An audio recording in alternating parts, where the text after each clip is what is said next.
Estende as tuas mãos para cá.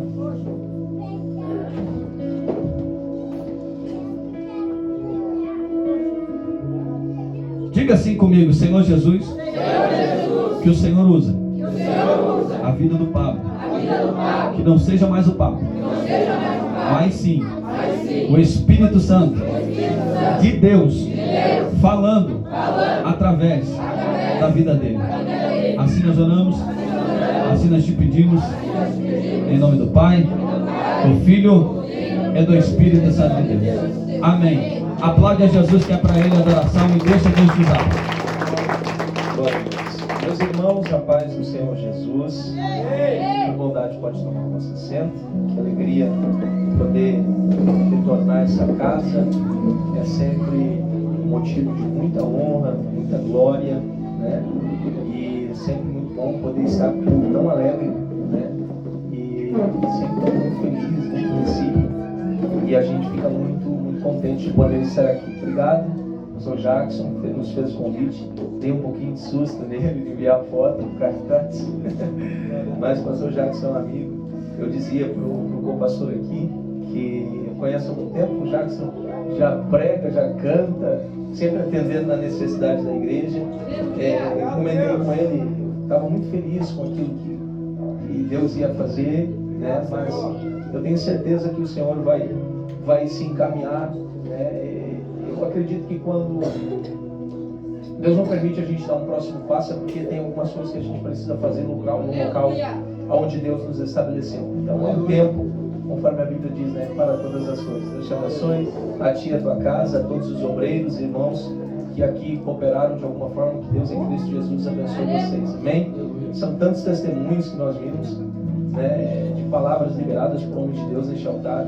Eu tenho certeza que essa noite pode ser uma noite em que Deus ele vai virar o teu cativeiro e Ele vai fazer você sair daqui entendendo do que Deus ele tem para a sua vida, para a sua casa e para a sua família. Eu não quero me alongar, pelo menos 30 minutinhos eu quero sair daqui com você dando glória e entendendo como Deus ele tem ao nosso coração. Amém? Você me aguenta só 30 minutinhos? Pode ser? Glória a Deus. Abra sua Bíblia então, você que entrou. Livro do profeta Ezequiel, capítulo de número 37, por gentileza. Capítulo de número 37. Só tem uma forma, irmão, do frio ir embora. É dando glória. Dando aleluia. Frio aqui no estado é só a temperatura, irmão. Mas ainda tem um povo fervoroso. Glória a Deus. Isso é coisa de crente, irmão. Gente no mundo nunca vai entender como um povo se reúne para dar glória a Deus e aleluia. Isso é coisa de crente. Glória a Deus. Livro do profeta Ezequiel, capítulo de número 37, a partir do versículo 1. E veio sobre mim a mão do Senhor, e Ele me levou pelo Espírito do Senhor e me deixou no meio, diga comigo, e me colocou no meio de um vale que estava cheio de ossos. E Ele me fez andar ao redor deles, e eu pude ver que eram muito numerosos na superfície do vale, e estavam sequíssimos. Então me perguntou, versículo 3, então me perguntou, filho do homem, será que esses ossos podem reviver? Aleluia. E então Ezequiel respondeu, Senhor Deus, tu o sabes. Senhor Deus, tu o sabes. Então ele me disse, profetize para estes ossos e diga-lhes, ossos secos, ouçam a palavra do Senhor. Aleluia! Glória a Deus. Irmãos, rapidinho uma introdução. Ezequiel, desde a sua infância, ele sempre projetou, não apenas Ezequiel, mas toda a sua casa, toda a sua família sempre projetaram para Ezequiel um futuro em que quando ele chegasse ou atingisse a idade correta, que era os 30 anos de idade, ele pudesse ocupar o posto que seu pai já ocupava. Isso no templo, né? Que o pai de Ezequiel era um sacerdote. E ele havia se preparado a sua vida inteira, não apenas ele tinha essa expectativa, Ezequiel tinha essa expectativa de alcançar o seu objetivo, aquilo que ele havia se preparado a sua vida inteira, que era para ser um sacerdote no templo. Mas a gente sabe que a história de Ezequiel, esse planejamento de Ezequiel, ele é interrompido quando Nabucodonosor né, o rei da Babilônia, ele invade o reino do norte. E a Bíblia diz que então ele leva alguns cativos, e junto com essa leva de cativos ele leva também Ezequiel. Ezequiel vai ficar 3 anos, os primeiros 3 anos na Babilônia. Ele vai ficar servindo, né, nas margens do rio Quebar. Ele fica trabalhando como escravo. 3 anos na Babilônia sem cultuar, são 3 anos na Babilônia sem ter culto, são 3 anos na Babilônia longe da sua casa, longe da sua pátria, longe da sua família. Aliás, ele teve que viver, né, ao ápice da sua idade, aos 25 anos, ele teve que ver a morte dos seus próprios pais, devido à invasão da Babilônia, a guerra que aconteceu. E por conta disso, ele traz algumas sequelas, alguns traumas. São 3 anos sem ouvir Deus, sem presenciar o ambiente de culto, até que depois que passa esses 3 anos de cativeiro, os primeiros 3 anos de Ezequiel, Deus decide rasgar os céus e então se manifestar para Ezequiel, revelando que, embora os planos dele, o plano da sua casa havia sido tirado à força pela mão dos homens, eles não poderiam tirar o plano que Deus tinha na vida de Ezequiel. E o que Deus tinha para Ezequiel é que Deus queria fazer dele um profeta. Um profeta. Ezequiel planejou ser um sacerdote. O que é um sacerdote? Sacerdote é aquele que acolhia a informação do povo, a reclamação do povo, a oração do povo, que entrava no lugar santo dos santos para levar a reclamação do povo, as orações do povo diante de Deus. E o que é o profeta? O profeta era o porta-voz de Deus. Era isso que Deus tinha para Ezequiel. Deus queria que Ezequiel ele fosse voz de Deus. Então esses primeiros anos de Ezequiel ali, a gente vai conhecer o ministério de Ezequiel, que Ezequiel ficou conhecido como o profeta das visões, né, das profecias. Até que o capítulo de número 37 registra uma das mais famosas visões de Ezequiel, que é a visão do vale de ossos secos, em que Deus o leva para aquele lugar. Né? Veja que Ezequiel, na sua vida, ele não planejou isso aí. Ele planejou, né, ocupar uma cadeira, viver o conforto que os sacerdotes naquela época viviam, mas tudo isso foi interrompido. Mas ele não planejou ir para um vale. Isso aqui não é um planejamento de Ezequiel, isso não é um plano, isso não é um projeto. Eu sempre costumo dizer, pastor Jackson, que a gente não se prepara, a gente não projeta para viver ambientes de crise, ambientes de derrota, a gente não se prepara para perca, a gente não se prepara para viver momentos de derrota, não. A gente sempre acostuma viver e a gente tenta no máximo se organizar a fim de que nós possamos viver algo bom. A gente não almeja lugares pequenos, a gente sempre sonha, e não há um pecado em você sonhar, não há um pecado em você projetar um futuro, não há pecado nisso.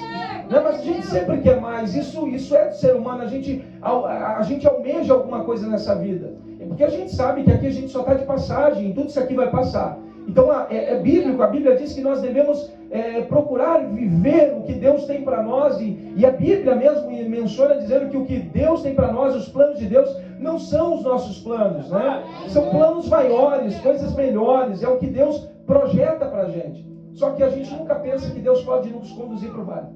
Essa é uma realidade. A gente nunca imagina que Deus possa nos levar a viver o vale de ossos secos. E aqui, irmãos, eu quero que você entenda que existe uma forma de olhar o vale. A Bíblia diz que os olhos, eles são a lâmpada do corpo. Ou seja, quando você tem os olhos bons, o seu corpo todo será iluminado. Isso aqui trata-se da forma como você olha para a situação que você está vivendo. Se você olhar para a sua situação e você vê apenas fracasso, derrota, é isso que vai se resumir a sua vida, é isso que vai se resumir o teu contexto daquilo que você está vivendo, aonde Deus o inseriu. Mas se você olhar com uma perspectiva diferente, eu quero que você entenda que ainda que você foi conduzido para esse vale, eu quero apresentar para você que existem privilégios que nós podemos desfrutar em meio às dificuldades que nós vivemos em nossa vida. Eu quero provar para você diante da Bíblia que é possível sim a gente enxergar luz aonde se apresenta uma escuridão terrível para nós.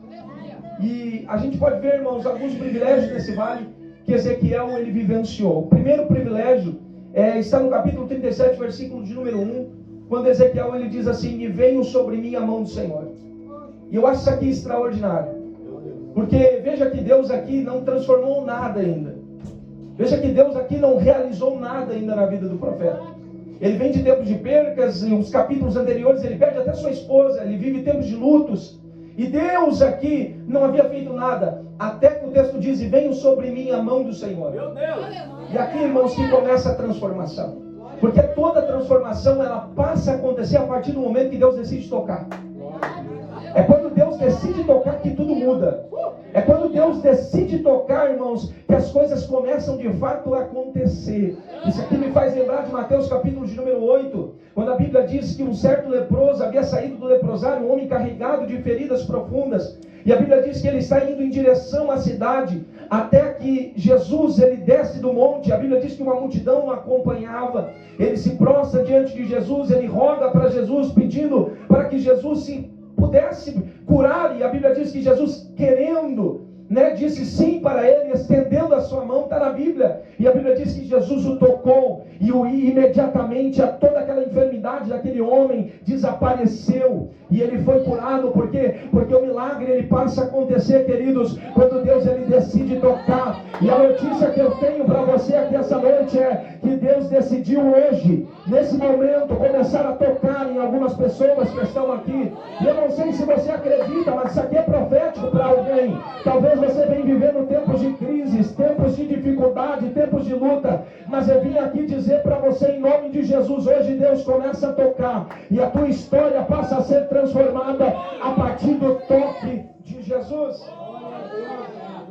Então veja que a transformação, ela passa a acontecer a partir do toque da mão do Senhor. E a mão representa a autoridade. A mão, ela representa a direção. E ela também representa a capacitação. Nenhuma mudança espiritual, ela vai acontecer se não houver uma intervenção divina. Porque o que faz a diferença na vida, ou o que faz a diferença no vale que nós possamos enfrentar, não é o tamanho do vale, não é o tamanho do problema, não é o tamanho da situação que nós possamos estar vivendo. O que faz a diferença é a certeza de que Deus, ele começa a agir em prol da nossa vida. O segundo privilégio está em Ezequiel capítulo 37, versículo 1. Quando Ezequiel diz assim, e ele me levou. Olha que o versículo, isso aqui é extraordinário, irmãos. Porque Ezequiel não foi para o vale. Ezequiel, quando ele diz assim, ele me levou, o que Ezequiel está dizendo é, se fosse da minha vontade, eu iria para outro lugar. Só que isso aqui me faz entender que quando a gente se sujeita à vontade de Deus, quando a gente entende que Deus, ele tomou, ele possuiu a nossa vida, a gente perde o direito, até mesmo de escolha para onde a gente quer ir, para onde os lugares que a gente escolhe para ir. Não, isso aqui me faz entender, irmãos, que o privilégio aqui, Ezequiel está dizendo e ele me levou. E não é sobre levar para o vale, é sobre ter a certeza de que Ezequiel está dizendo, e ele. Ou seja, eu estou indo para o vale, mas eu não estou indo sozinho. Você pode estar vivendo o problema, você pode estar passando por uma situação difícil, e ainda que todo mundo te abandone, ou ainda que todos te deixem, porque ninguém nos acompanha para vivenciar tempos de crise, ou vivenciar um momento difícil, não. A realidade de Ezequiel aqui, o que Ezequiel está dizendo é, eu estou indo para o vale, não porque eu quero, mas porque ele está me levando. Mas o privilégio não é ir para o vale, o privilégio é ter a certeza de que eu estou vivendo um tempo difícil, mas existe uma presença que está comigo. Eu não sei se você compreende essa verdade bíblica para o seu coração, mas o que o Senhor está dizendo ao coração de algumas pessoas que estão aqui é, eu sei que você está vivendo um tempo difícil, eu sei que você está vivendo um tempo de crise, eu sei que as coisas apertaram, eu sei que a dificuldade chegou, eu sei que a porta se fechou, eu sei que algumas coisas que hoje você está vivendo não estava dentro do teu planejamento, mas o que Deus, ele quer que você saiba essa noite é que você não está sozinho, pois ele está contigo. Uma mão levantada é pouca para receber, porque eu não vim dizer que outro alguém te acompanha, a não ser a presença do Espírito de Deus. O que Ezequiel está dizendo é, eu estou indo para o vale, mas Deus está comigo, eu estou indo passar pela provação, mas Deus está comigo. E calma, notícia boa para você na glória, é que ainda que você passe pela dificuldade, se Deus está contigo, este lugar de dificuldade não será o teu destino final, não será o momento de passagem. Quem pode abrir a boca para receber essa palavra?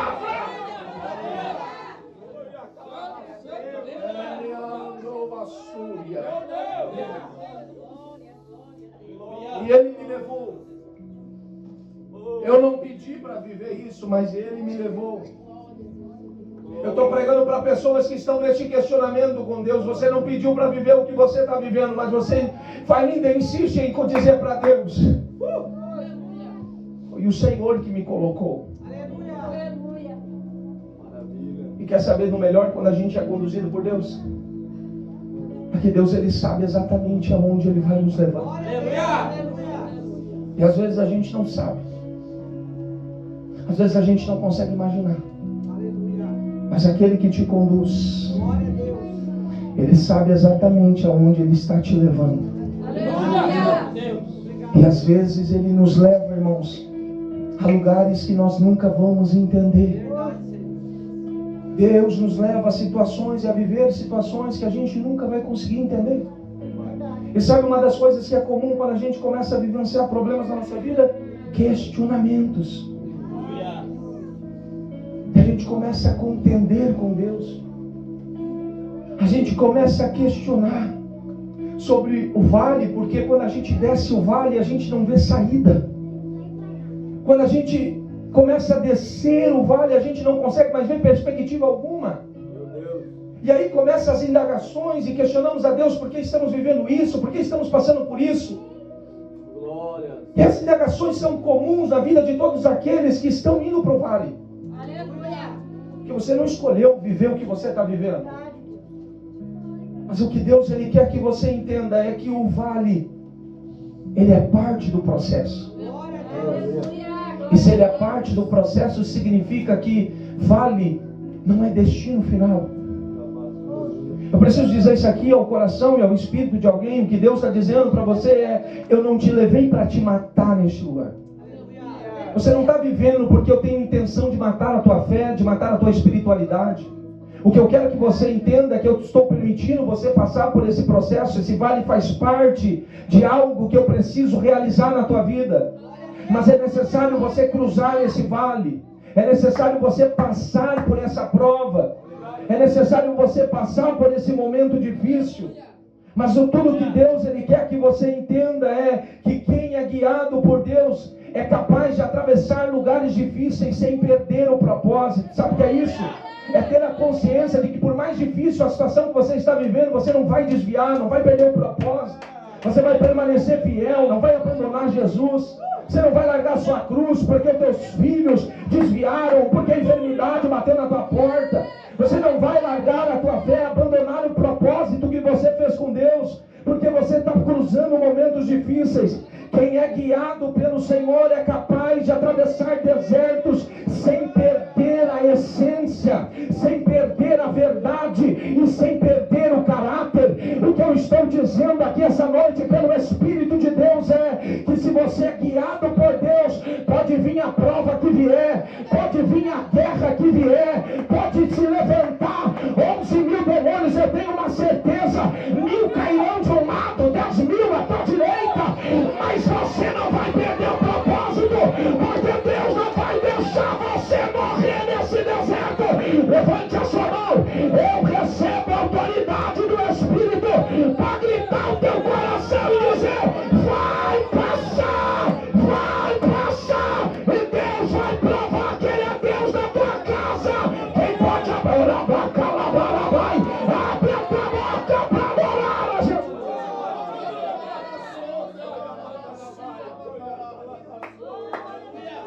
Quem é guiado por Deus.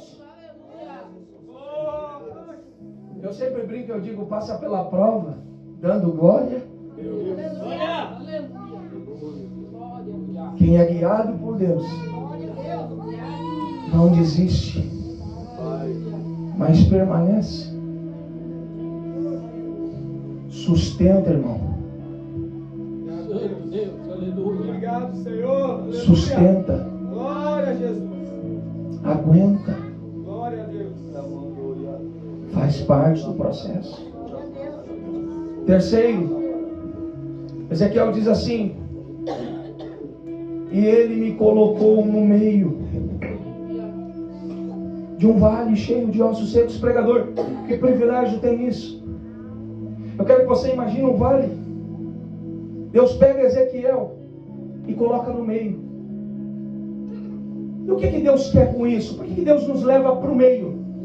Porque o que Deus quer que a gente entenda é que esse vale que Deus nos colocou, a gente também faz parte dele. É verdade. É por isso que Deus, quando colocou Ezequiel, queridos, Ele não colocou Ezequiel na borda. Ele não levou Ezequiel para viver o tempo difícil, para ele ficar apenas olhando a situação. Deus não levou Ezequiel para o vale simplesmente para ele ser um espectador no vale. É por isso que Deus colocou Ezequiel no centro. É por isso que Deus levou Ezequiel no meio. Porque o que Deus ele quer dizer para alguém aqui essa noite é que Ele te coloca no meio de algumas situações, no centro de alguns problemas. Tu consegue entender que Ezequiel está no meio, e o que está na volta de Ezequiel está morto? Porque a Bíblia diz que eram ossos secos, e não eram apenas secos, a Bíblia diz assim, sequíssimos, ou seja, algo que morreu há muito tempo, que dentro de uma ótica humana era algo impossível de voltar a viver. Era algo impossível de ressuscitar, era algo impossível. E aí Deus coloca Ezequiel no centro. Só que tem um detalhe aqui. E o privilégio de Ezequiel não está no fato de ele estar no meio. Meio não é uma posição de destaque. Mas o privilégio está que Ezequiel está no meio.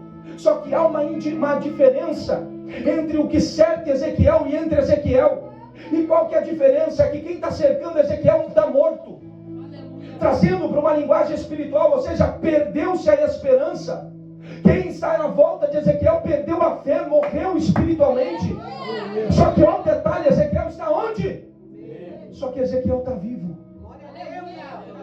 Não entendi, pregador, vou melhorar. Em no meio de uma geração que abandonaram, no meio de uma geração que uns desistiram, no meio de uma geração aonde todos viraram as costas, no meio de uma geração aonde muitos perderam a fé, Ezequiel está no meio. Só que o texto é gritante em dizer, diferente de quem está na volta, Ezequiel permanece vivo, e não é sobre apenas estar vivo, Ezequiel está de pé, não está caído, não está prostrado, ele está no vale, mas está vivo. Agora, como que está vivo? O segredo é esse. O segredo é que quem colocou ele sustenta. Vou de novo isso aqui. Quem te coloca no meio é quem te sustenta, é quem faz você permanecer de pé, é quem segura as pontas quando você quer largar. Porque eu vou ser bem sincero, você não queria viver o que você está vivendo, você não queria ver o que você está vendo, mas a pergunta é, por que eu estou no meio? É Deus gritando ao teu coração dizendo, é que você não é fruto do que está na tua volta, o que te cerca não é reflexo da tua realidade. Se na tua volta tem morte, é Deus gritando, eu te trouxe vida, eu te trouxe. Levante uma das suas mãos ao céu, vai. Levante uma das suas mãos ao céu, vai. Porque teve gente que disse que tudo na tua vida morreu. Teve gente que viu você no meio e pensou que você ia parar. Mas Deus te trouxe aqui para dizer, eu te sustentei, eu te sustentei. Quem pode receber calabara, vai. Abre a tua boca e adora. Se você entendesse que é Ele que te sustenta.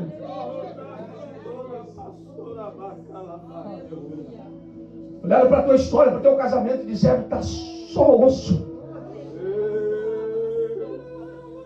Só que Ezequiel está vivo no meio. Ezequiel está vivo no meio.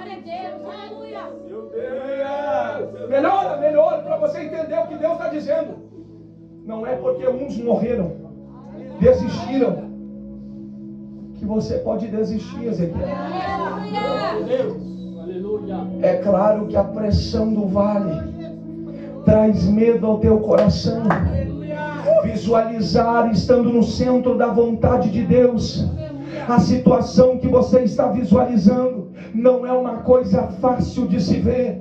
Só que o que Deus ele quer que você entenda é que você está no meio, mas você não é o que eles são. Eu sei a dificuldade que é, escute, eu sei a dificuldade que é a gente vir neste altar, usar esse microfone e pregar. Eu sei da realidade da gente estar no centro da vontade de Deus, pastor Jackson. A gente ora, a gente jejua, a gente paga o preço. E sabe o que é difícil?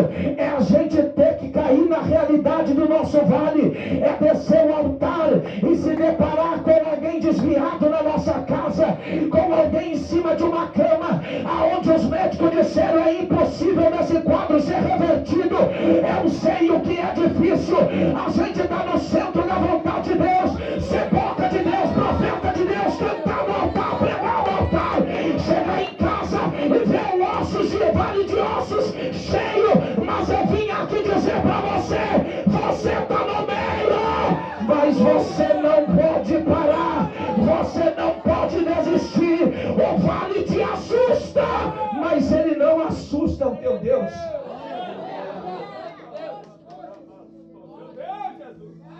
E quer saber o melhor? Isso aqui vale um glória a Deus. Deus te colocou no meio, sabe por quê? Porque ele já conhece a situação. E melhor do que conhecer a situação, ele já sabe a solução desse problema.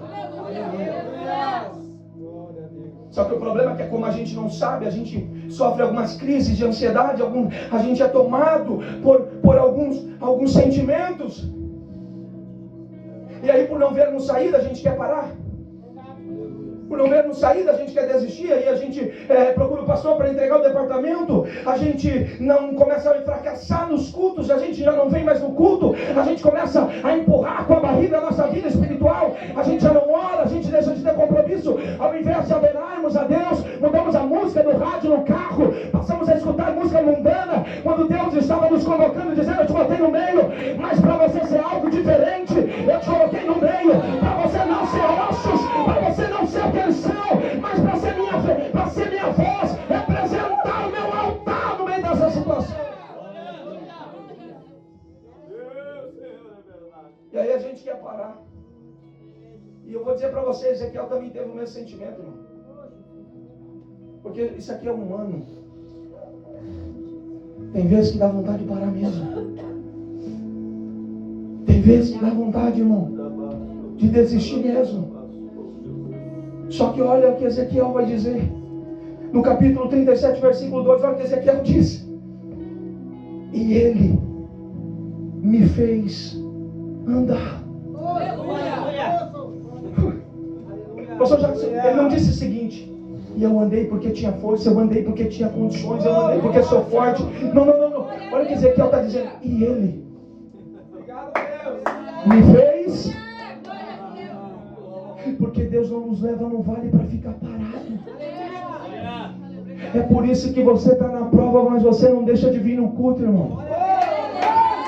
É por isso que você está vivendo dificuldade, mas você ainda tem força para dar glória a Deus. Tinha tudo para chutar o pau da barraca, não é? Tinha tudo para desistir. A dificuldade chegou, a porta fechou. Alguém na tua casa perdeu a esperança. Ei, eu vim aqui pregar para alguém e dizer: você não é forte, Deus sabe disso. Deus conhece as tuas limitações, Deus sabe das tuas fraquezas. E quer que eu vá mais profundo no que Deus está dizendo? Deus viu quando você quis parar. Deus viu quando você quis desistir. Deus viu quando você quis largar tudo. Mas a pergunta é: por que você não parou? É porque quando você disse agora que eu paro, Jeová te encheu do Espírito, botou a mão nas tuas costas e disse: eu te faço andar. Mas parar no vale você não vai parar. Parar no vale você não vai parar. Olha para mim aqui. E por que Deus não deixa você parar? Quer saber? Sabe por que Deus não deixa você parar? É porque se você para, quem que vai profetizar para os ossos? Se você parar, quem é que vai ganhar para Jesus aquela alma? Se você parar, você já parou para perceber? Teus filhos param, tua casa para, Meu Deus. tua família para, teus sonhos param, teus projetos param. Só que Deus me trouxe aqui para dizer para alguém: é por isso que eu não deixo você parar. Não fecha teus olhos por um momento. Há uma graça do Espírito de Deus descendo sobre essa casa. É Deus dizendo: eu peguei na tua mão nos momentos mais difíceis. Eu socorri você no tempo mais angustiante. Sou eu quem te visitei naquela sala fria, naquele quarto escuro, quando você não tinha força para mais nada. Eu animei você, eu reavivei tua fé, eu fiz você andar, eu fiz você orar mais, eu fiz você pagar um preço, eu fiz você chorar um pouquinho mais, mas não deixei você desistir. É Deus dizendo: eu te visitei quando você quis parar. Glória a Deus.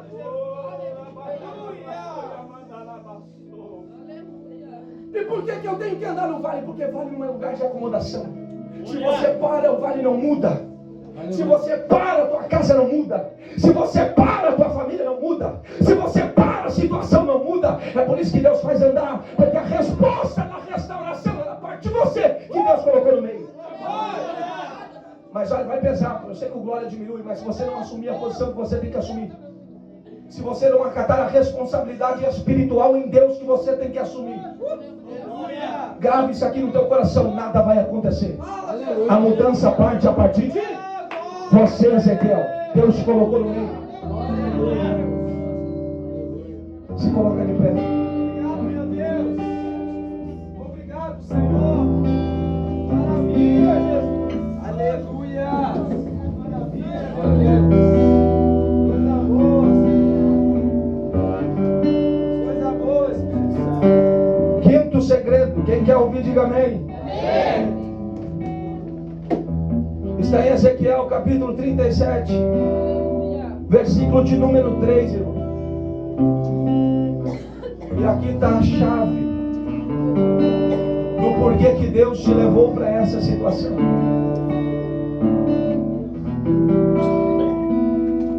Olha o que Deus diz para Ezequiel: filho do homem, poderão reviver estes ossos?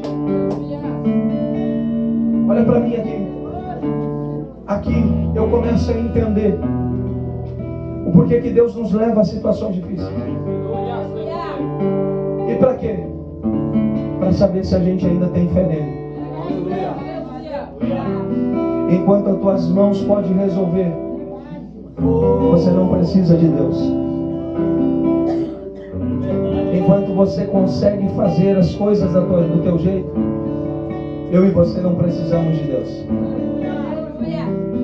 Mas quando as nossas mãos já não tocam mais, quando a gente já não pode fazer mais nada, é aqui que Deus começa a nos perguntar: pode essa situação andar? Pode o teu casamento ser restaurado? Pode os teus filhos voltarem para a minha presença? Pode a tua saúde ser restaurada? Pode mudar a situação do teu vale? Por que que Deus faz isso? Para provar a nossa fé. Porque Deus, Ele quer saber, irmão, se você tem a mesma fé do início, se você ainda acredita nele como você acreditava. Olha a resposta de Ezequiel: Senhor Deus, Tu o sabes. Olha o que Ezequiel está dizendo: eu não vejo possibilidades.